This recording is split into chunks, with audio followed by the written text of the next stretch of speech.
Bonjour, aujourd'hui nous allons faire de la trigonométrie et donc nous allons commencer par la définition de la fonction cosinus et sinus. Ça va aider surtout ceux qui n'ont jamais compris ce que c'est la fonction cosinus ou sinus. Et donc pour définir ces fonctions, il faut il faut considérer un triangle rectangle. Donc disons ABC est un triangle rectangle A et cet angle, il a comme valeur la valeur x. Donc l'angle CBA, sa mesure c'est x. Donc cos x normalement c'est le côté adjacent sur l'hypoténuse. Donc là j'ai mon angle, l'hypoténuse du triangle CBC. Donc ça c'est mon hypoténuse. Le côté adjacent c'est quoi? C'est AB. Et le côté opposé c'est CA.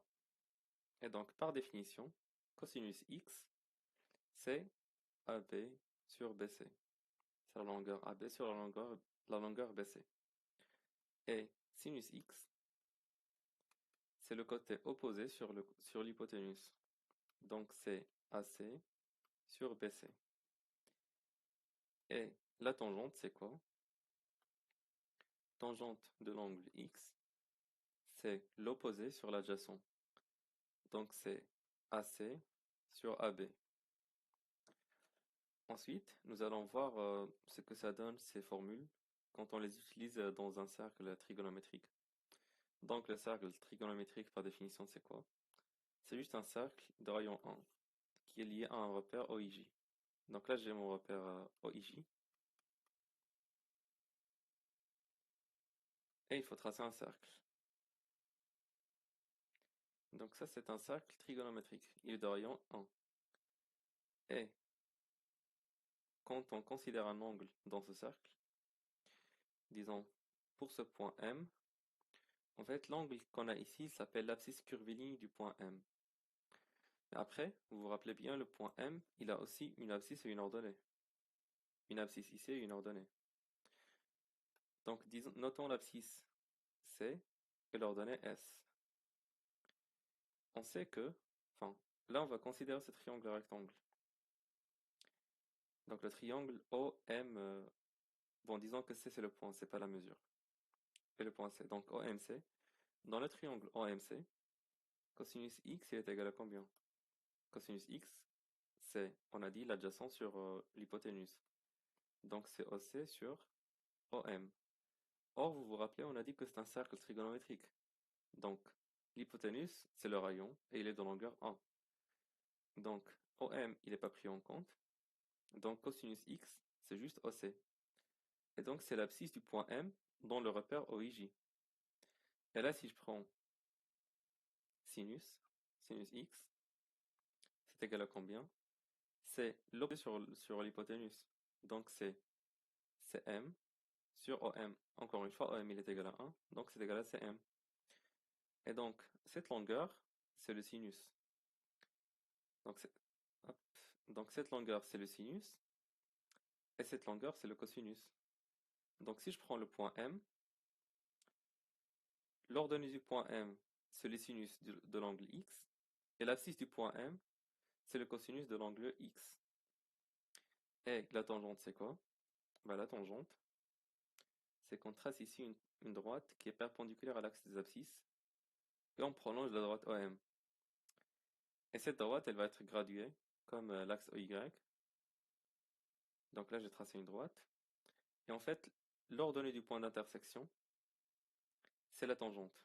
Donc je vais tracer ça dans un autre schéma, comme ça va être plus clair. J'ai ici mon cercle trigonométrique. Là, j'ai mon point M. Là, j'ai le point I. Donc si je prolonge cette droite, l'ordonnée de ce point, c'est la tangente de cet angle. Et ce cercle trigonométrique, il est vraiment utile dans ce chapitre, parce qu'il nous aide beaucoup.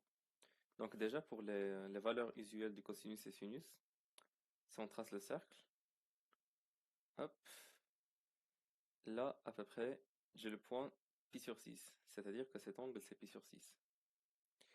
Là, j'ai le point pi sur 4, et là, j'ai le point d'abscisse pi sur 3. Donc ça, c'est 30 degrés, ça c'est 45 et ça c'est 60 degrés. Et en fait, on connaît les valeurs de enfin, ces valeurs sont à retenir. Là, on a racine 3 sur 2. Là, on a racine 2 sur 2.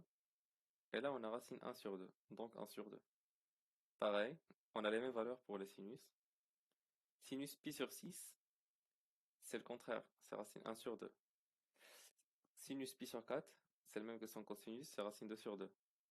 Et le sinus de pi sur 3, c'est racine de 3 sur 2. Donc vous voyez bien, c'est juste 1, 2, 3. Vous mettez la racine et vous divisez par 2. Et vous avez les valeurs usuelles. Et en plus de ça, il y a des propriétés intéressantes qu'on peut tirer de ce cercle trigonométrique. Donc là, j'ai mon cercle.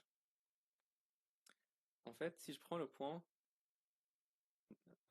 l'angle X et le point M, si je fais moins X ici, si je fais l'angle moins X, je remarque que les deux points, ils ont le même abscisse. Et c'est à partir de ça qu'on a la propriété suivante. Cosinus X, c'est égal à cosinus moins X. C'est-à-dire que la fonction cosinus, elle est paire. Pour le cosinus, c'est pas le cas. Pour le sinus, c'est pas le cas. Vu que là, le sinus, disons, c'est 1 sur 2. Là, le sinus, il sera moins 1 sur 2 pour le point M'. Et donc, la fonction sinus, elle est impaire. Sinus x est égal à sinus moins x. Il y a une autre propriété. La fonction cosinus et sinus, elles sont 2π périodiques. Parce que là, j'ai mon point d'abscisse curviligne x. Si je veux calculer cosinus x plus 2π, rajouter 2π à l'angle x, ça veut dire qu'on rajoute un tour autour du cercle. Donc je rajoute un tour,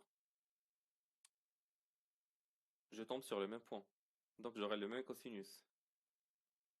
Et également, j'aurai le même sinus. Bon, là, j'ai fait une petite erreur. C'est sinus. Donc ces deux fonctions, elles sont 2π périodiques. C'est-à-dire qu'on a cette propriété. Et si on trace le schéma des deux fonctions, il ressemble à quoi?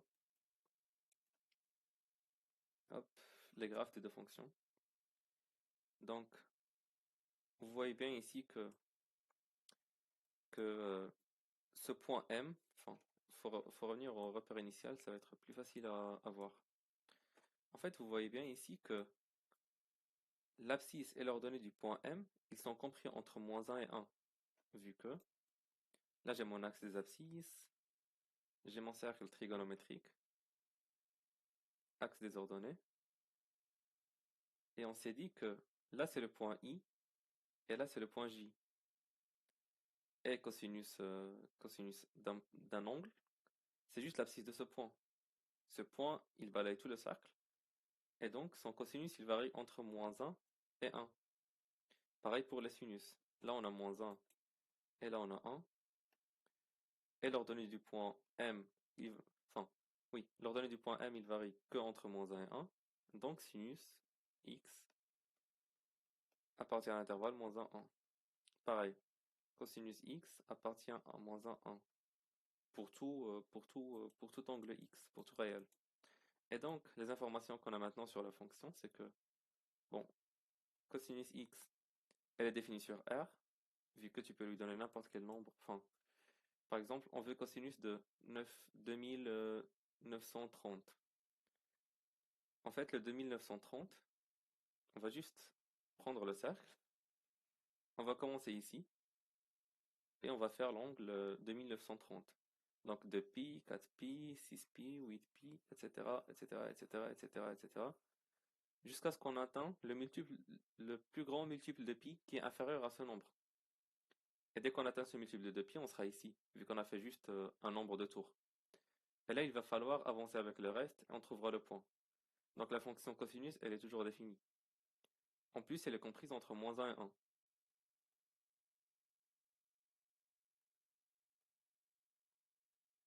Et donc, la fonction cosinus, elle est définie sur R, de R vers l'intervalle 0, 1, et à X, elle associe cosinus de X. Et donc, si on la trace, on aura un graphe qui ressemble à ça. Et on voit bien que c'est périodique de période de pi, c'est-à-dire 360 degrés, vu que là, entre 0 et 2 pi, et moins de pi, on voit bien qu'on a la même allure. On a cette allure, ça se reproduit, et ainsi de suite. Et ça marche pareil pour la fonction sinus, juste, il y a une petite différence. Donc la fonction sinus, elle aussi, elle est définie de r vers moins 1. On voit bien que ça dépasse pas 1 et ça diminue pas au-delà de moins 1. Elle est périodique de période de pi, vu que là, on voit bien qu'on a qu'on a la même allure qui se reproduit. Et en plus, elle est une fonction impaire, vu que là, par exemple, cosinus de 90, c'est 1, cosinus de moins 90, c'est moins 1. Et on voit bien que pour ce point, par exemple, j'ai cette valeur, mais pour son symétrique par rapport à 0, j'ai la valeur opposée. Donc c'est une fonction qui est impaire. Donc j'espère que cette vidéo vous a un peu éclairci les choses. N'hésitez pas à me proposer des sujets pour les prochaines vidéos et à la prochaine.